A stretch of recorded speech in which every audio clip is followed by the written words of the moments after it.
Well, welcome to Faith, Culture, and Society. I'm John Kinzer, and this is Series 4, Session 1. We're doing Famous Americans, and this is Abigail Adams. She lived early. She was in the colonial period and in the War for Independence. She witnessed battles in the War for Independence, and she was wife to a president, John Adams, the second president, and mother to a second president, John Quincy Adams. Well, she's an outstanding person. You know, she was at age 20, she was married, very young for marriage, and married John Adams, lived in Massachusetts, and they had 5 children, one of which, John Quincy, would become a future president. She strongly supported John's career. He was a lawyer, and she's noted because she wrote hundreds of letters, and we still have these letters. You can find them in volumes and volumes of letters. She wrote over 500 letters to her husband, back and forth, sometimes writing a letter every day while he was away as an ambassador. He was overseas. At one point, they did not see each other for 5 years. He was away doing diplomatic work. But they corresponded with letters on an ocean ship, taking the letters across the ocean. How difficult that must have been. But these are like great memoirs of these events, of these days. Very revealing. The letters very, very revealing. I'm going to quote several of these letters in our session today. John was that ambassador and, of course, served, I think I already mentioned, 1797 to 1801. So in 1774, just prior to the outbreak of the War for Independence, the War for Independence starts in 1775 with Lexington and Concord, that battle. Just prior, the year before, she said this. She wrote to her husband from her home. She said, "I dare not express to you at 300 miles distance how ardently I long for your return, and whether the end will be tragical, heaven only knows. You cannot be, I know, nor do I wish to see you, an inactive spectator. But if the sword be drawn, if war starts, I bid adieu to all domestic happiness, and I look forward to that country where there are neither wars nor rumors of war, in a firm belief that though and through the mercy of its King, Jesus, we shall both rejoice there together. Your most affectionate, Abigail Adams." That's how she signed all her letters. Your most affectionate, A.A. She put Abigail Adams. Well, the next year, when the conflict started with Great Britain, Abigail wrote to her husband again. God is a refuge for us. Charleston, Massachusetts, is laid in ashes. The battle began upon our entrenchments on Bunker Hill Saturday morning about 3 o'clock.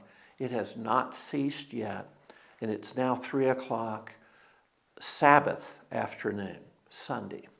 It's expected they will come out over the neck tonight. What a dreadful battle must ensue. Almighty God, cover the heads of our countrymen and be a shield to dear friends. Abigail Adams. So this is a letter. This is another letter, the day of the Battle of Bunker Hill. Well, another beautiful letter reassured her husband a year later, 1776. Her husband is in Philadelphia. John is in Philadelphia, signing the Declaration of Independence. Listen to what she says in this letter. "I feel no anxiety, no worry at the large armament designed against us. The remarkable interpositions of heaven in our favor cannot be too gratefully acknowledged. He who fed the Israelites in the wilderness, who clothes the lilies of the field, will not forsake a people engaged in so right a cause, if we remember his loving kindness." After the war was over, the Constitution was written. Before that Constitutional Convention, though, Abigail wrote this letter in 1780. She says, "The only sure and permanent foundation of virtue is religion. Let this important truth be engraved upon your heart. Justice, humanity, and benevolence are the duties you owe to society in general. To your country, the same duties are incumbent upon you, with the additional obligation of sacrificing ease, pleasure, wealth, and life itself for its defense and security." So look what she's doing. She's telling her son, John Quincy, that life is all about sacrifice. It's all about giving up pleasure and wealth and ease and serving God and serving your country. So you see what a model she is. No wonder her son becomes president. Now, he becomes president 45 years later. This letter was in 1780. He's president in 1825. 45 years later. So you can see she's sowing what? Seeds. She demonstrates that great principle, sowing and reaping. Whatever you sow, you will also reap. Galatians chapter 6. Beautiful, beautiful example of a mother. Great example of a wife supporting her husband.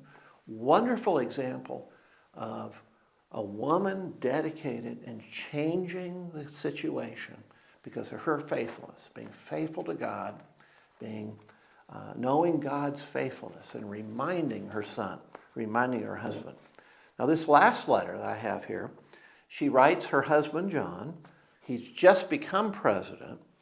And he says, listen to this. This is a great letter. "You have this day to declare yourself head of a nation."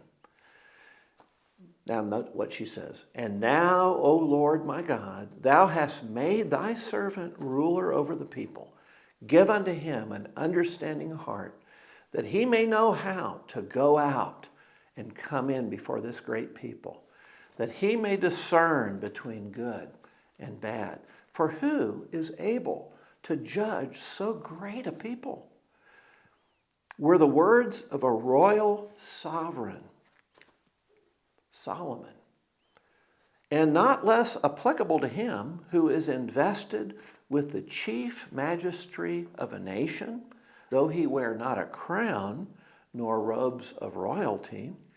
Though personally absent, my petitions to heaven are that the things that make for peace may not be hidden from your eyes, that you may be enabled to discharge them with honor to yourself, with justice, impartiality to your country, and with satisfaction to this great people, shall be the daily prayer of your Abigail Adams. So what she's saying, John, I'm praying for you every day that you will be bringing honor to yourself, justice and impartiality to your country, and satisfaction to this great people. That's my prayer. What a beautiful letter. Oh my. I think if I was president, I'd be a better president reading that letter. So we see a couple things here as we sum up. Abigail Adams laying down character, isn't she? She's emphasizing internal heart character. So God working, see? And I think the lesson we see is that she believes in serving her family. She believes in home education. She educated John Quincy, all 5 children. She educated at the home. And she was mother and had a great impact with her godly home. God bless you as you continue your study.